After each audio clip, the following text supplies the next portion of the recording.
All right. Hi, everybody. Thank you all for being here at the Jordan Center with us. It's my pleasure today to introduce our speaker, Professor Yvonne Howell, who is Professor of Russian and Global Studies at the University of Richmond and current president of the Southern Conference of Slavic Studies. Her books include Apocalyptic Realism, the science fiction of Arkady by Strugatsky. She also has several other books, articles, and translations on the intersection between biology, literature, and culture in the Soviet and post-Soviet period. She began her career in Russian studies working with Soviet ornithologists on the impact of urban sprawl on bird migration patterns. And her concern with the human relationship to the environment remains the consistent underlying theme of all of her teaching. And yes, she has also practiced yoga at home and abroad for over 20 years. And Soviet yoga is the topic of her talk today. So please join me in giving a warm welcome to Yvonne Howell. Okay, thank you so much, Maya. Thank you everyone for being here. I can't see the people on Zoom, but welcome. I should say I started out with the intention to give a straight history of yoga in the Soviet Union, more or less decade by decade. But since there's so many inconsistencies and contradictions and gaps in this history, I started to look for a framework that would help make sense of those inconsistencies. And since I've been thinking a lot about the real precariousness of our current planetary crisis, and by this I mean the overstepping of all kinds of ecological limits and the resulting social turmoil, as we are all globally aware of this crisis, but not effectively dealing with it. This problem of unsustainable growth turned out to be relevant, I think, to the history of yoga in the Soviet Union, and to the kind of porous boundaries between what we have always called in our field official culture versus non-official culture. So I'm going to try to see if we can think about it in those terms. So Sovietsky yogi, kto они? Now, the first contradiction when we talk about yoga in the Soviet Union is the most frequent response is, what? They had yoga in the Soviet Union? So for those of you in this room or on Zoom who are looking for a new research topic, I hope to show you that there is a large amount of anecdotal material and empirical evidence, so memoirs, references, popular publications, and so forth, on yoga from the Soviet period that hasn't been collected, systematized, or studied. So there's definitely a lot more room for research here. Okay. My other aim in this presentation is to challenge the default interpretation of yoga's trajectory through 20th century Soviet history. The usual interpretation is that for the most part, yoga was banned in the Soviet Union, and it was banned for roughly the same reasons all religion and alternative spiritual practices were banned. Namely, the strenuously secular and modernizing dogma of Soviet ideology was simply hostile to anything that smacked of religion. But, as we shall see in a moment, modern yoga actually emerged as an upper-class rejection of Indian alternative spirituality, which is pretty much what yoga was until the 20th century. And so, going back even to medieval times, I'm turning to look at my pictures here, but going back, yoga in some form has existed on the Indian subcontinent for probably millennia. But in medieval times, the yogis were really a subcaste of warriors, essentially, mercenary warriors, often kind of endowed or presumably endowed with some kind of superpowers. Later on, under the British Raj, they had no need for yogi mercenary warriors, but so a lot of the yogis in India had really turned to be kind of like kind of almost freak shows and kind of mendicants asking for money. But in any case, I think you see both things illustrated on these pictures. In the 19th century, Indian yogis were perceived by Europeans and independence-minded Indian nationalists alike as backwards, spiritually corrupting, and freakish. So Western ethnographers recorded the subcaste of what they called Indian fakirs with lurid fascination, and Indian reformers and nationalists despised them. So in other words, the version of yoga that eventually via the West came to the Soviet Union in the opening decades of the 20th century was already cleansed of its religious and supernatural dimensions. In fact, at every phase of yoga's transnational development into a modern phenomenon, it was very much in tune with the 20th century priorities on both sides of the Iron Curtain, and for that matter, with the priorities of independent, non-aligned India. And those priorities had to do with socioeconomic and material growth. Now, that doesn't sound very yoga-like, but the more I investigated the transnational circuits of modern yoga, the more they seem to ride a common wave of expansionism or growthism on both sides of the Iron Curtain. Not for nothing do they call it warrior pose. There's a lot going on with yoga. Okay. Therefore, the framework that I decided to use that I want to make in this talk is I want to talk about the growth imperative in general. And by growth imperative, I mean the ramping up of industrial and post-industrial capitalism throughout the 20th century, creating the conditions for what Anthropocene theorists call the Great Acceleration. Now, this cheerful graph that you see shows how extractive growth, so growth is dependent on pulling stuff out of the soil and out of the oceans and out of everywhere that cannot be regenerated, that does not go back. So what we call the Great Acceleration really starts, if you look at this, not until the 1950s. There begins this very sharp rise in the 1950s. And then what's really scary is after, in fact, it just rises exponentially higher, more and more steeply. The amount of extraction, growth, and the resulting species extinction and other things like that. So my point here is that the obvious complicity of capitalism in this mania for growth has tended to obscure the fact that the Soviet Union was every bit as committed to fossil-fueled industrial growth and exploiting natural resources as the West. From the point of view of today's environmental polycrisis, we didn't have a Cold War, we had a growth war in which both sides were in 100% ideological agreement about the desirability of endless technological and material growth. And going along with that, I think on both sides, ecstatic notions of reaching our unfulfilled transhuman spiritual destiny were also common to both sides.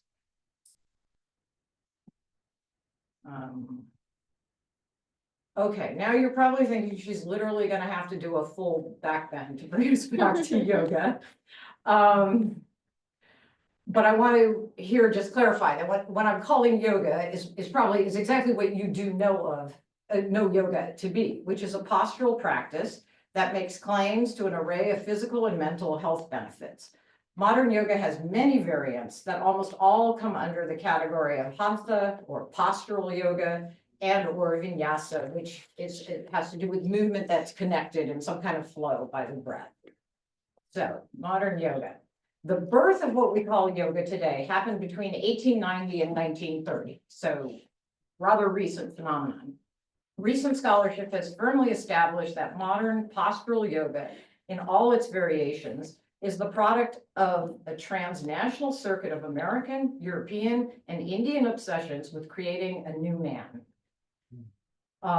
I think new manism, which we know well in our field, happened in other places as well, and happens periodically throughout history. Generally, this notion that we can evolve this new, better, more perfect form of human being happens in moments of paradigm shifting advances in scientific knowledge. So as we all know, the turn of the 20th century was marked by enormous advances in our scientific knowledge and kind of a confluence of radically new scientific methods for controlling the physical world, along with millennial aspirations for transcending old superstitions and religious dogmas. So modern yoga then emerged out of the intersection of three strains. New thought, what was called New Thought, kind of transcendentalism, Christian Science in America. So kind of a new kind of spiritualism that was more ecumenical and took in and was also acknowledging science. European bodybuilding, which was to fight perceived degeneracy of human beings, industrial human beings all over the world. And the Indian independence movement, nationalist aspirations, which depended on strengthening the body politic. So briefly going through these three, the New Thought movement was originally an offshoot of Christian Science, which emphasized, quote, the innate divinity of the self and the power of positive thinking to activate that divinity, in part by cultivating harmonious physical fitness. In a variety of popular methods that at the time included a lot of talk about getting fresh air, bathing with water, and gentle calisthenics. So kind of getting close to yoga already there with the gentle calisthenics. And here's just a little sample of, this publications of these times, the appendix of this book, New Thought Simplified, mental and spiritual gymnastic exercises, and so forth. Okay, so there's New Thought. So when Anglophone Indian yoga entrepreneurs first arrived in America at the end of the 19th century to spread the gospel of yoga, they were essentially telling Americans what they already believed at this time, that mind, body, and spirit, and also personal success are all connected. So Yogananda, who's here on the right, was warmly embraced by the American New Thinkers, including people like Kellogg, right? The health food guru behind eating your bran flakes and so forth. So that's the late 19th century, turn of the century, beginning kind of yoga, and so the Indian kind of connection with American New Thought. The other thing that's important is the European bodybuilding. So the key figure here is Eugene Sandow. He was a German weightlifter, bodybuilder. And again, the late 19th century surge in muscle man bodybuilding culture was a transnational phenomenon, and it was connected everywhere to this huge anxiety, as people understood Darwin, this huge anxiety about general physical and spiritual degeneration. And the counterpoint to that, obviously, is to build the body. And in India, bodybuilding then, through the German and Swedish models, took on, was extremely popular, as it was clear that eventual Indian independence would depend in part on overturning the British narrative that cast the British as strong, tough, meat-fed paragons and the colonized people of the subcontinent as skinny, effete, degenerate Indian masses. So Indian nationalists from the beginning became very interested in this bodybuilding. And an exemplary figure of early 20th century Indian bodybuilding is S.L. Ghosh, who's here.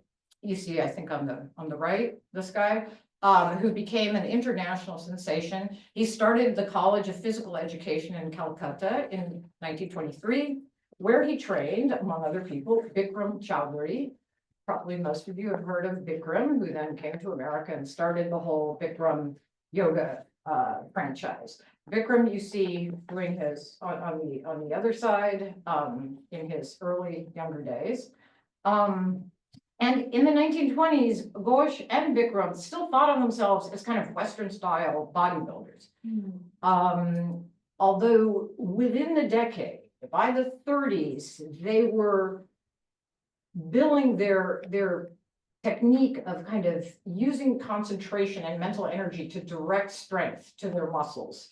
They kind of took this as being part of their Indian heritage, things they'd heard about through kind of Hindu and some yoga traditions. So slowly they themselves start to kind of transform their mashup of bodybuilding and a little bit of spirituality into something they're going to really export to the West as yoga. Not just them, but in general. So by the 1940s, what we now recognize as yoga had emerged out of an early 20th century synthesis of European bodybuilding, Western New Thought, and Indian traditions and innovations. That's point one. So now I'll go a little bit more into the history and back to the Soviet Union, or in fact, pre-revolutionary yoga quickly. It just so happens that the two of the key figures in the development of global modern yoga were born to aristocratic families in the Russian Empire. But their yogic teachings were almost entirely a product of their emigre existence in the West and in the Western enclaves within India.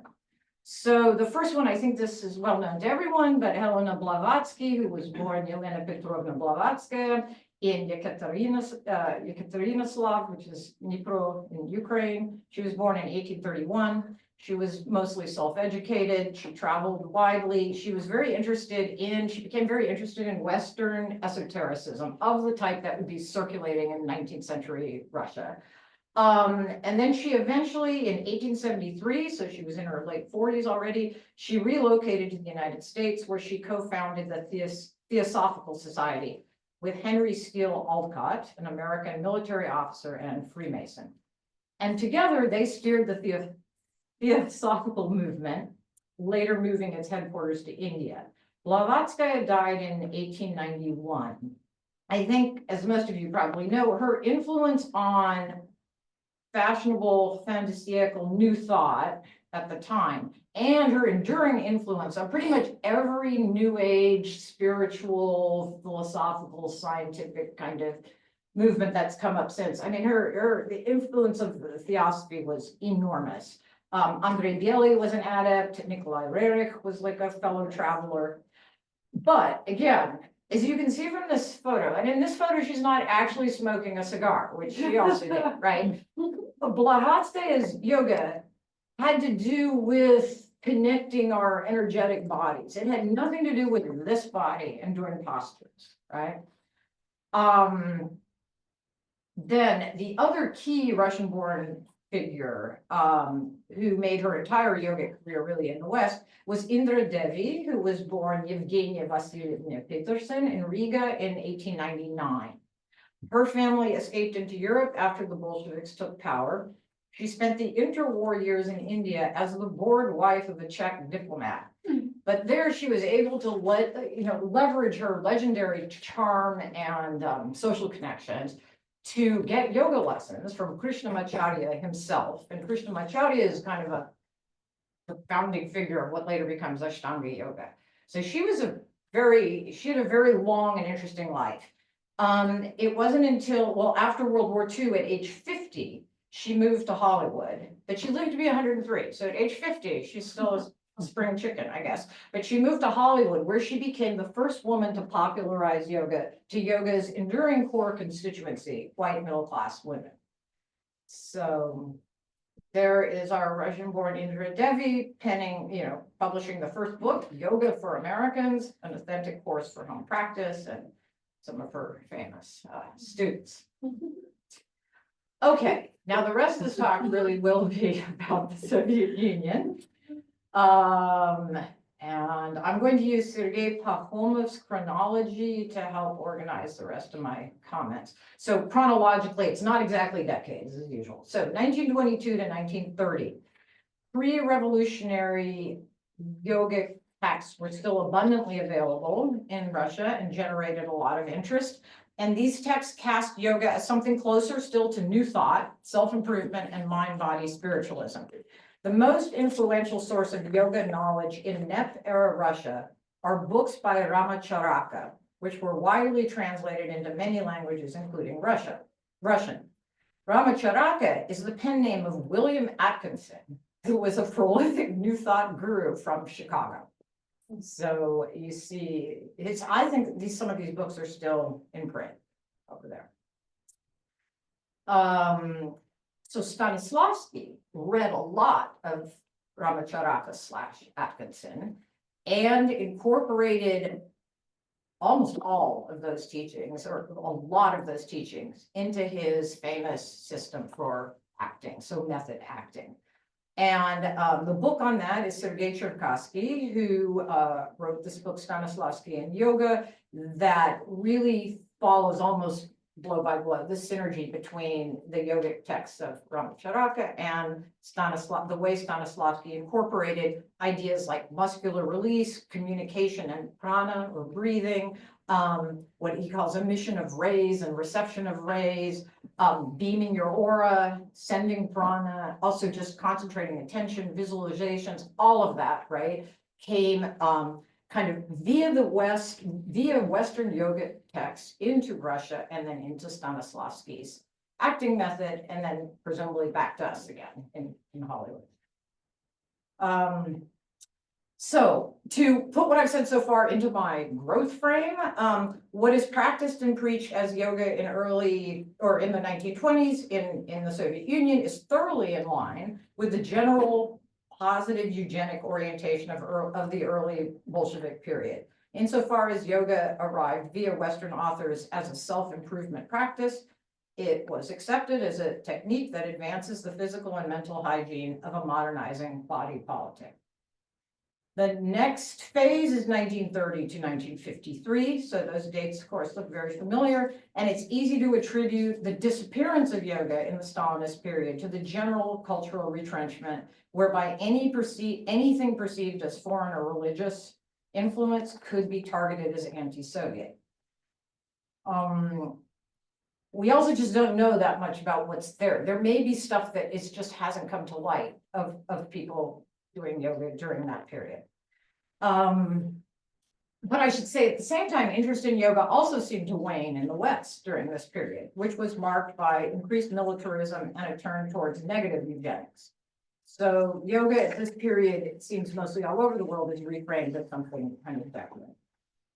Except for back in India, where they're still moving towards independence in 1947. So in India, the 1930s and 1940s were the period in which modern yoga completed its transformation from ecumenical spiritualism to an emphatically postural, fitness-oriented yoga that forms the basis of all our hatha, vinyasa styles of yoga today.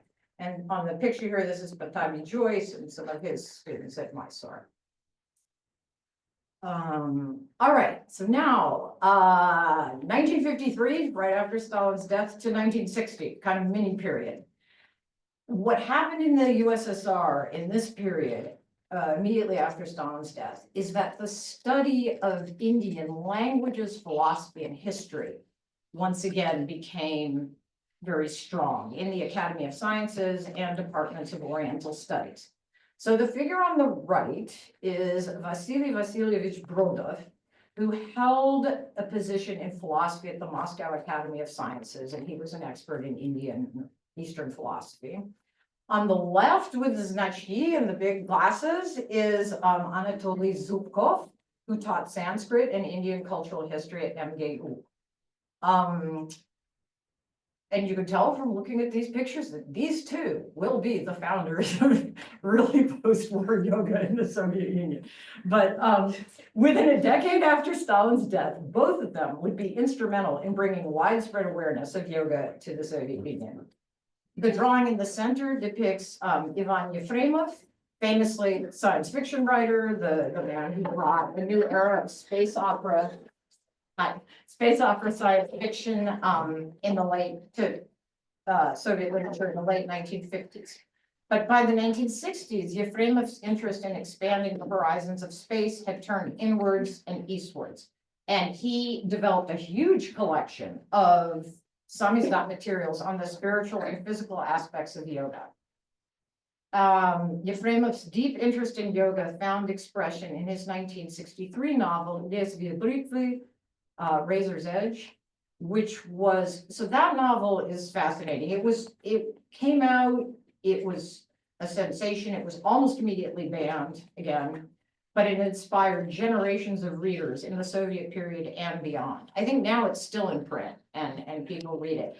I've written somewhere else a separate article just about Lezvie Britvy, about this novel. It's amazing. He had an incredible depth of knowledge, really, about kind of Indian philosophy and beyond that. There's entire passages of his protagonist taking LSD. I was like, who knew that in 1963 this was momentarily a novel that was very influential.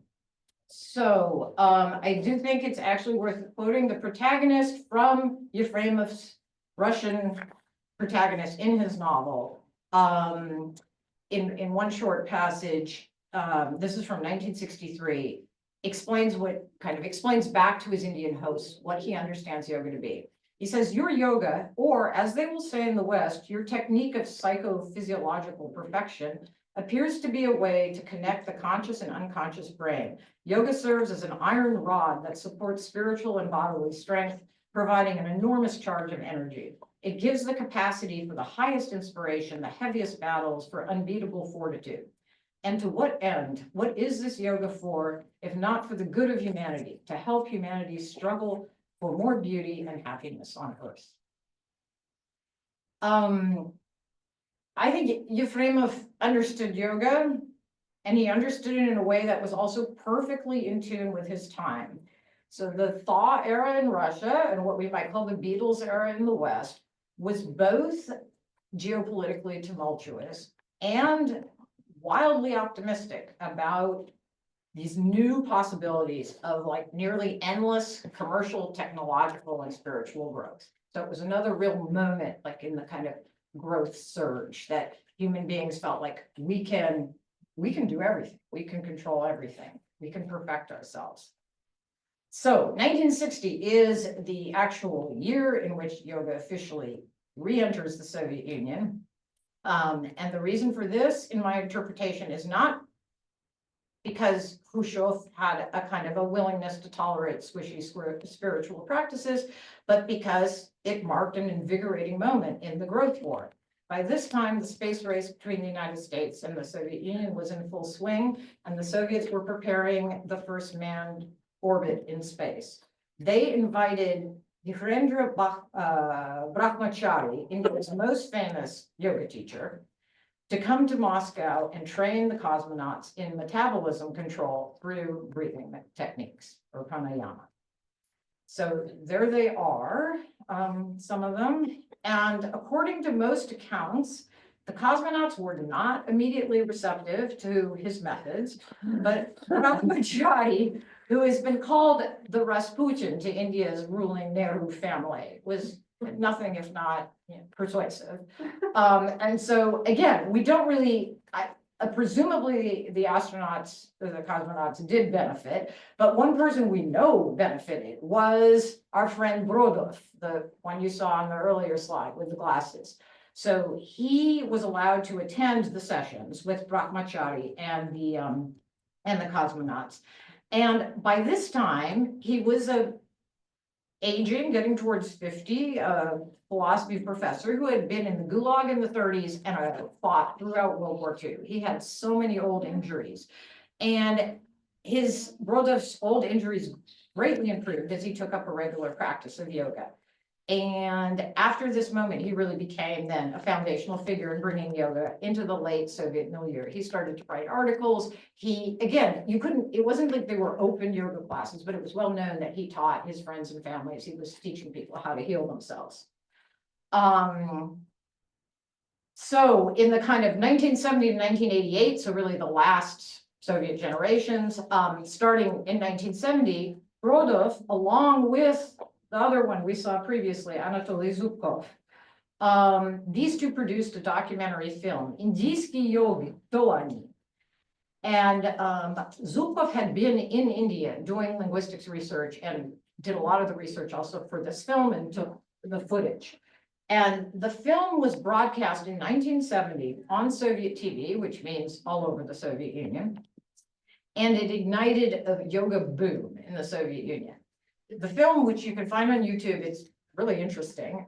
It showed footage of Indian yogis performing incredible feats of strength and endurance, and also footage of sari-clad Indian women doing their daily yoga exercises. So it presented yoga as part of India's enlightened attitude towards collective health, but it also seems to have really piqued people's interest in the superpower aspects of yoga. And I don't know, I have not seen anywhere that we don't know exactly why, but what we do know is in 1973, the Brezhnev regime issued an explicit ban on the practice and popularization of yoga. So it's as if this movie had come out, it made a big splash, everyone started thinking about it, and then they went through the trouble of officially banning yoga again in the Soviet Union in 1973. However, the cat was already out of the bag, and until the late 80s, yoga was technically forbidden, but more and more material circulated in samizdat form, and people would kind of develop their own practices from the material that they had. So in this growth frame, I would say in the name of furthering the space race, yoga was invited in at the highest levels, insofar as it was consistently possible and even inevitable to co-opt yoga into a despiritualized regime of physiological fitness. Soviet authorities approved varieties of yoga-influenced gymnastics, as well as medical experiments measuring the effects of certain yoga techniques. And that's also something I think it would be really interesting to find some of the results of those scientific experiments they did on breathing exercises and oxygen levels and so forth. Okay, in other words, the Soviet growth ideology could kind of absorb elements of yoga into a wider sphere of propaganda aimed at encouraging Brezhnev-era Soviet citizens to take responsibility for their health, smoke less, practice physical exercises, and believe in the power of positive thinking to improve one's status in society. And this is a kind of a fuzzy picture because I had to screenshot it from the YouTube thing of Vysotsky performing his song, Utrennaya Gymnastika, which is kind of a satire of, it gives you a sense of how persistent the Soviet public messaging was, and getting people to, like, for God's sakes, get up and do your exercises and stop drinking so much and stop smoking. But but Vysotsky, when he performs this song, he's clearly been training, because he gets up there and does a headstand in the middle, I mean, let's see. There was that. But in the West, I just want to point out that the same health propaganda was accomplished by the commodification and commercialization of yoga, which by the 1980s had become a thoroughly neoliberal phenomenon. It's just on you to do your exercises, smoke less, drink less, blah, blah. Yoga is presented to us as a desirable personal investment in one's own physical health and mental well-being. To put it kind of really bluntly, if systemic social issues, or I don't know, the cost of healthcare are getting to you and causing anxiety, then you sign up for yoga classes and your instructor will tell you, leave everything outside of the room, focus on yourself. You are the only one taking care of yourself. And I do recognize the irony of, being a neoliberal subject doing yoga and kind of analyzing it in this way, but it's fact that awareness is kind of liberating. This is moving to the end. We don't really have time I don't have time to talk in any detail about the transition out of the Soviet period in the late 80s into, by the 2000s, what we have as yoga today in Russia and some of the former Soviet republics. So yoga today, you go to St. Petersburg or Moscow and bespoke yoga studios with exceptionally well-trained teachers that one can find today in Russia, Ukraine, and more than ever in the diaspora, which gives me a chance to give my one White Lotus reference, which if you guys have watched the last, series, the hot yoga teachers, they are from Vladivostok. Okay, so I'm going to end with just a snapshot of one really interesting figure, Ukrainian yoga, Soviet yoga practitioner, whose career is kind of an exception to the rule, I think. But at the same time, it exemplifies something about the Soviet, post-Soviet divide. So this person here is Andrei Lapa in his, what I call kind of Ukrainian Himalayan shirt thing that he favors.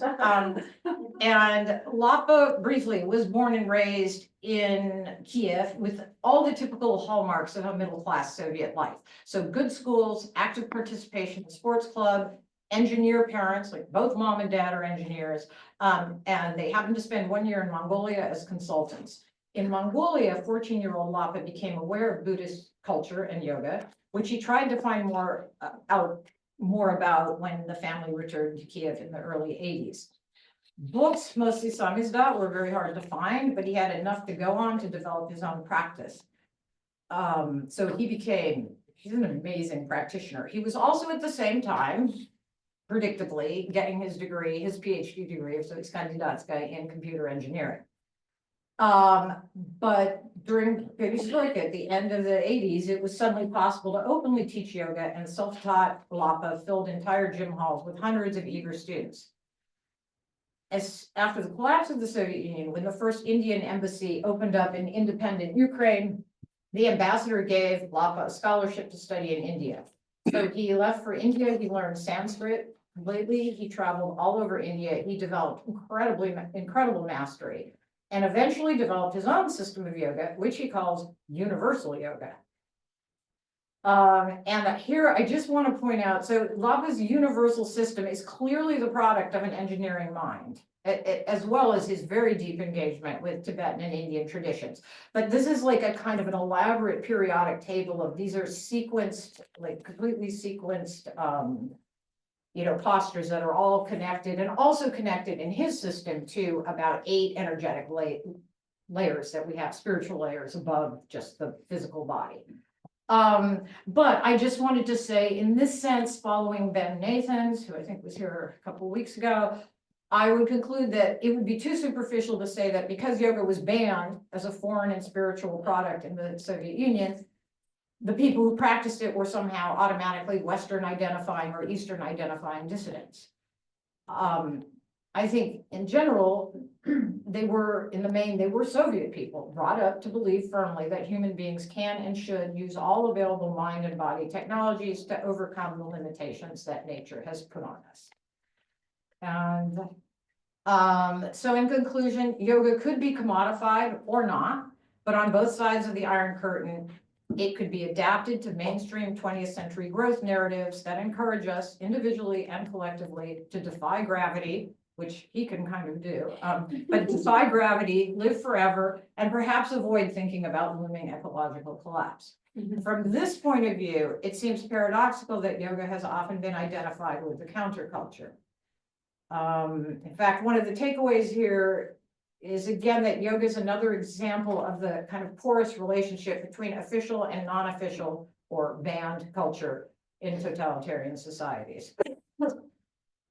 And then again, as we have seen, yoga is a capacious and malleable phenomenon, which has the potential to adapt to our future needs.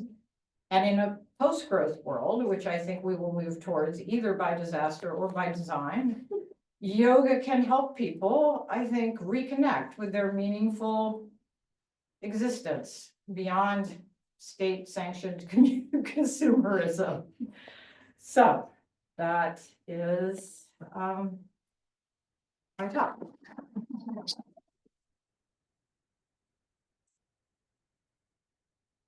Thank you so much, Yvonne. That was really super illuminating. Now we can open the floor to questions, including on Zoom, right?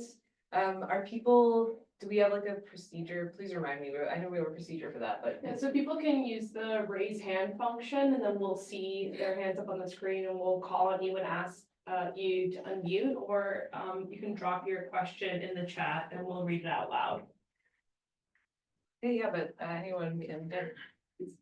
Thank you for this fascinating talk. I have a question, maybe that's more general than the purview of your work, but I've been long fascinated with how yoga is one of those things that, as you said, is very transnational in its design as a commodity, and yet insists on its Indian origins. And that's part of the packaging and marketing strategy that accompanies this commodity. And one way in which this pattern plays out is that yoga seems to travel in transliteration instead of translation. So you see the word yoga in a plenitude of languages, including Freud's manuscripts. You see yoga untranslated as transliterated. And so I wondered, in the Soviet context, why not, especially during the times when it was, foreign cultural practices and goods were banned, why not translate it into something not Indian? Yeah. And is it because the Indian origins was so part of the identity of this practice that they were inseparable, the myth of the Indian origin? Or was it that there wasn't a kind of domestic equivalent close enough to be able to translate this collection of practices into something that already existed? Yeah, no, that's a great question. I think both. So I think it was, since paradoxically the Russians were, or the Soviets were getting their information about yoga via the West, where the practice was to keep calling it yoga, right? Which is the same root as the yoga, like in conjunction, right? It just means To join. to join, right? So partly it's kind of following that Western lead, but I think in fact, there was a lot of things that, there was plenty of maybe what we would kind of, when you look at it now, think of as yoga going on, that was happening in the Soviet Union precisely because they had just decided to call it gymnastika or упражнения, you know, just exercises. But without that kind of aura, a little bit of Indian spirit or Eastern spirituality. Yeah. So thank you so much. This was amazing. I just have to ask if you have any comment on the yoga in the movie Little Vieta, because that's when I think of yoga in the Soviet Union, you know, the film is 88 or 89 comes out. And that for so long. Okay, since it well, came out. just for future, I don't know, looking, yeah, the friend who also has an interracial child, and, you know, I mean, the film just has all these like new things that are happening in the late Soviet era, and that friend is doing yoga, and so she's just like dropping and saying, ha, ha, and it's just kind of one of the like motifs, so, yeah, anyway. That would be, no, that would be, Ukraine, and so it Yes. seems this moment when yoga, in the figure of the person, I forget his name, but the teacher you pointed to at the end, the master, you know, when yoga became permitted, and so it seems on the rise, but I just wonder. yes, and there's suddenly a lot of, like I said, not, this stuff is probably findable. It's, of course, the late 80s, just before we really have internet, we can just look at everything. But they're not only old photos and pictures, but a lot of people, when you talk to them, they said, oh yeah, you know, my mom, it's, we all went out and started doing yoga, but we didn't have mats, we didn't have belts, we just used like towels and like dad's belt, you know, to do as a strap and this type of thing. So there's that whole kind of familiar phenomenon of, we're Soviets, we could jerry rig this, we can make it happen, you know. But I think it was, yeah, an indicative moment during perestroika, one of those many things that suddenly seemed possible, and yeah, of the moment. I think you were next, Steve. Yeah, hi. This is very much me going beyond my area of expertise, but I'm a social scientist just for clarity, but my understanding is that during the Soviet period, there was a relationship between the Soviet Union and India in an attempt to kind of spread communism in India, and there were like exchanges and visits and a lot of students. So I'm wondering if the practice of yoga was ever included in those kind of official exchanges, or this was very much something that was kind of like a little bit beyond that. It was more, maybe it was less of an exchange, more of a, this is Soviet ideology we're trying to put on India, or was there kind of like a two-way? Well, only in these kind of high profile specific, rather specific events that were precisely very high profile. So inviting Brahmachari, who was Nehru's yoga teacher or guru, right? To come to Moscow, but not for the people, but to train the astronauts, right? And Indra Devi, they invited her back. By this time she was in her 80s. But they invited her back to Moscow in the, also in 1960, I forget exactly when. There's some photos of it. She's already kind of in her 80s, but she still had like another 20 years to go. And she, in her memoir, she said that she remembered Russian. She hadn't spoken for about 75 years, but she was very well received, but didn't do much. And then she left again. And that didn't result in any of her books being translated or anything really sticking. So, but it is true that in that period of really much improved Soviet-Indian relations, I think they were more, definitely the focus was on other things, building hydroelectric dams and that type of thing.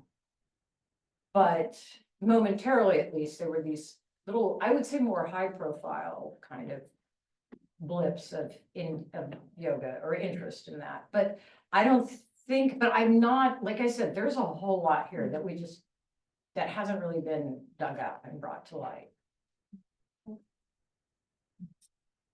Thank you. I actually would like to start with gratitude due to my personal story, because I got involved in yoga practice because of my mom as a child. And I think she's got connected to yoga community in Leningrad because she participated in plastic theater and was part of the rehearsal practices and maybe the performance too. And I do remember as a child this kind of some of that style brochure she used to teach us. That's part of my childhood, and I really want to send this talk once published to my mom. She's still in Pittsburgh. And my question actually concerns something very contemporary, which is like beyond the scope of this talk. But what I heard from France in Russia is that like there is state certification coming for multiple spiritual practices, including yoga. And it will be like a ghost for yoga again. And I was just wondering if I heard about that. And it was like my friends who are in this community, they're terrified and they see a lot of like political control in this gesture. Right, that they're gonna Yeah. try to restrict it in some Yeah. ways, again, Yeah. bureaucratically, Yeah. but in Yeah, the yeah, main yeah, point is yeah. to. Yes, so I don't know about that in particular. I do know that just recently there's been such alarm over the sharp increase in general in the market in Russia right now for kind of what they call esoteric goods. So Russians are buying like tarot card readings and psychic readings and, you know, runes and I don't know what, just just wait, just, you know, that's hugely escalated in the present moment for reasons that I think we can all imagine. And to the point where the government is starting to actually consider cracking down, like putting limitations on how much of this stuff you can purchase or indulge in or something like that. I read this in some headlines. I don't know exactly how they're gonna do it, but so that does ring true. I don't know how possible it is, right? And of course, the great thing about yoga is ultimately, if you're really doing yoga, that's the whole point. You need this much space and you don't need anything or you can do it on your own for your, you know, it's so, but of course, in present day Russia now for the last decade, at least, it's also, at least in the big cities, a highly commercialized thing. So that would be very difficult for the studios. Yeah.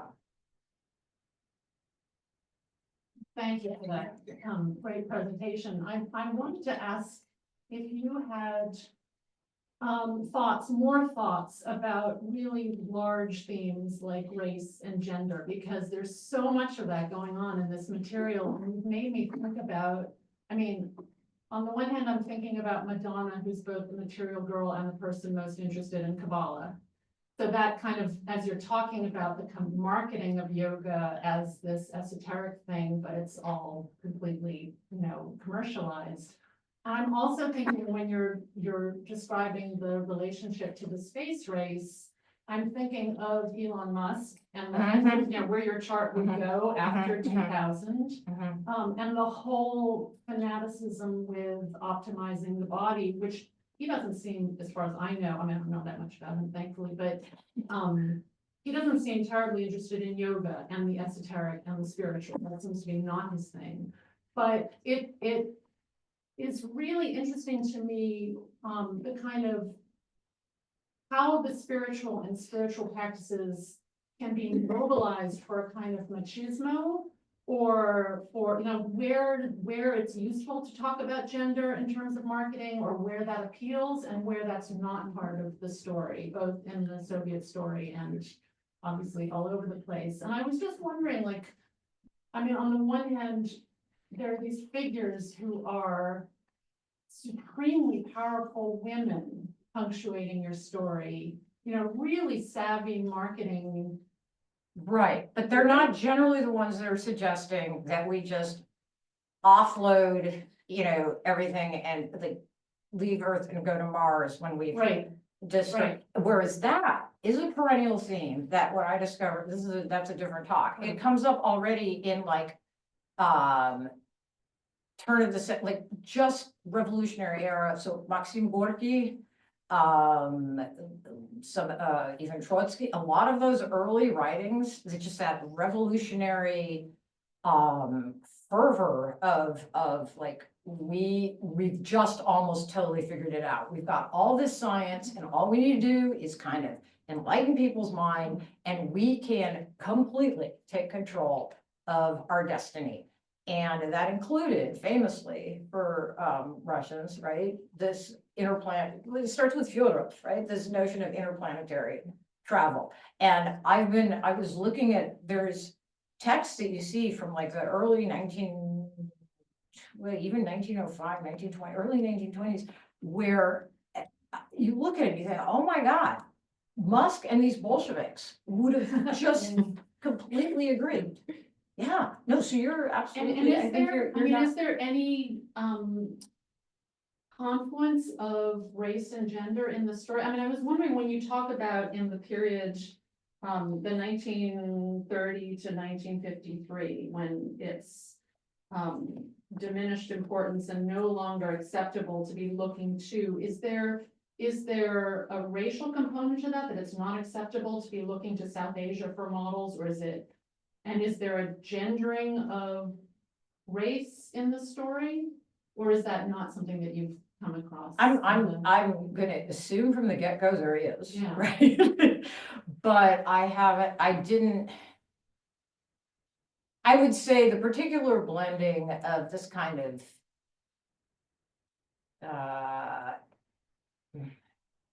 planetary thinking, right? That kind of has this quasi spiritual, like transhumanism. It's our destiny to evolve beyond our boundaries and so forth. That always, honestly, that always seems to be a very male and probably white male kind of, I mean, that's where you see it. Well, I would say a very male kind of thing. What it leaves out, it seems to always leave out that story, is voices of women who maybe just, that's not what they're thinking. And certainly all the plants and animals and so on and so forth, everything else.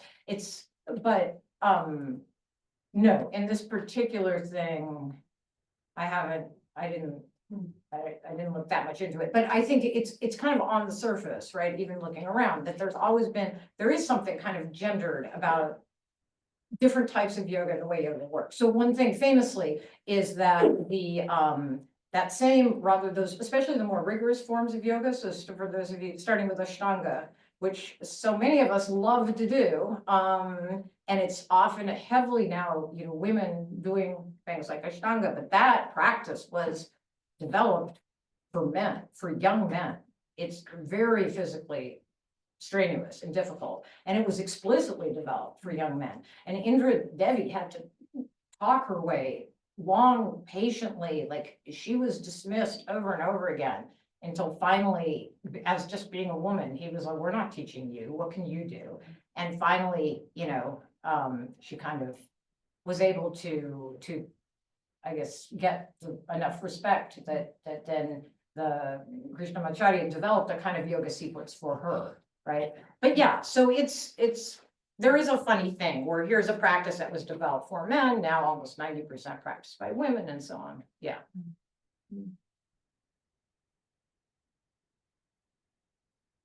If I could just like interject slightly, because on this topic of spirituality and the like contemporary tech bro fascist.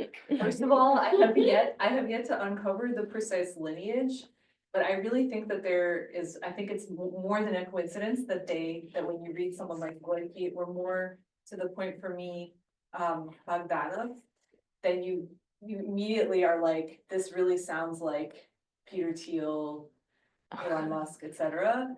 Because I think that I don't know how they're borrowing from that stuff, but I think they are borrowing from it, especially in their quest to optimize their bodies through things like blood exchange, because that's Bogdanov's entire thing.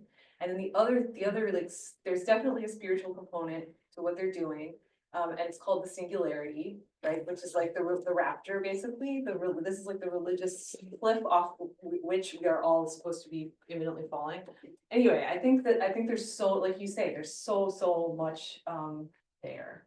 Are there any questions that appear on Zoom? I know, I feel like we're. Yeah, there's somebody, Oh, great. yeah, let's.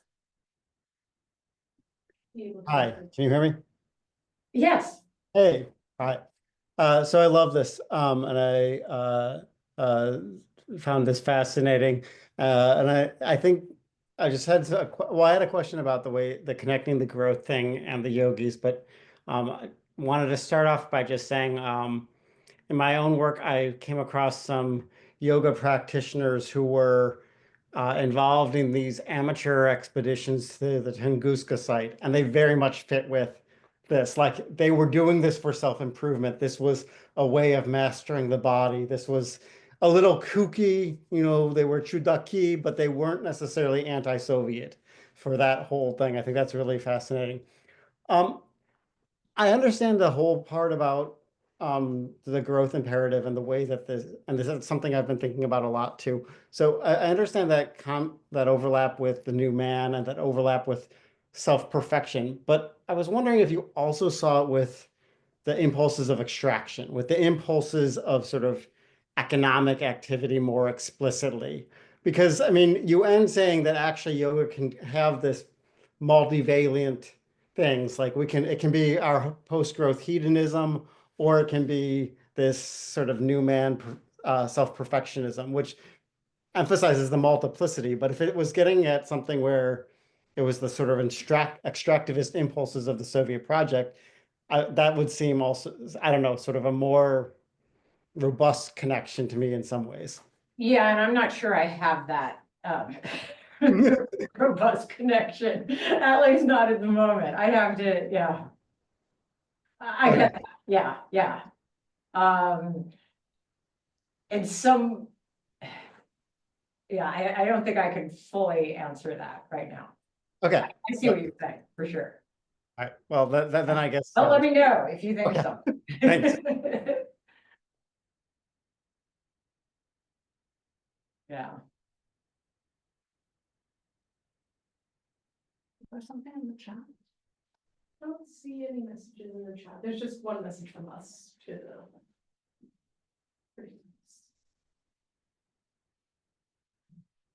All right, well, if there are no more questions, let's give a hearty round of applause.